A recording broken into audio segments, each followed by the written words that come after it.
பொதுவெளியில் என்ன பேசுறீங்கன்றது முக்கியம் கிடையாது. உங்கள் மனசில் என்ன இருக்குது, நீங்கள் எப்படி நடந்துக்கிறீங்க அப்படிங்கிறது தான். இப்போ வந்து கலப்பு திருமணம்ங்கிறாங்க. கலப்பு திருமணம்னா மனுஷனுக்கும் குதிரைக்குமா கல்யாணம் நடக்குது?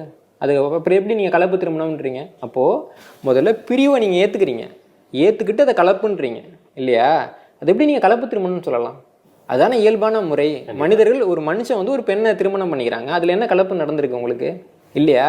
இந்த மாதிரியாக அந்த பிரிவினைகளை ஏற்றுக்கிறது இருக்குல்ல, அது முதலாவது சிக்கல்.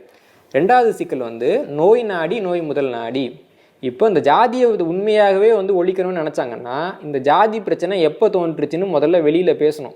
2000 ஆண்டா ஜாதி இருக்குது அப்படின்னு சொன்னீங்க அப்படின்னாலே நீங்கள் ஜாதியை ஒழிக்க விரும்புகிறீங்கன்னு அர்த்தம் கிடையாது. அந்த ஜாதி முறையை காப்பாற்றுறதுக்கு விரும்புகிறீங்க, ஆனால் அந்த பழியை தமிழர்கள் மேலே போட விரும்புகிறீங்க. உண்மையாக அந்த ஜாதி படிநிலை எப்போ வந்ததுன்ற உண்மையை முதல்ல பேசுங்க. இப்போ பேசுகிறப்ப என்ன ஆகும்னா தமிழர்களுக்கு தெரியும், ஓ நம்ம சங்க காலத்தில் இந்த முறையை வச்சிடல போல இருக்குது, சோழர் காலத்தில் கூட நம்ம ஜாதி பார்க்கல போல இருக்குது, பிற்காலத்தில் தான் வந்ததா அந்த முறை. அப்போ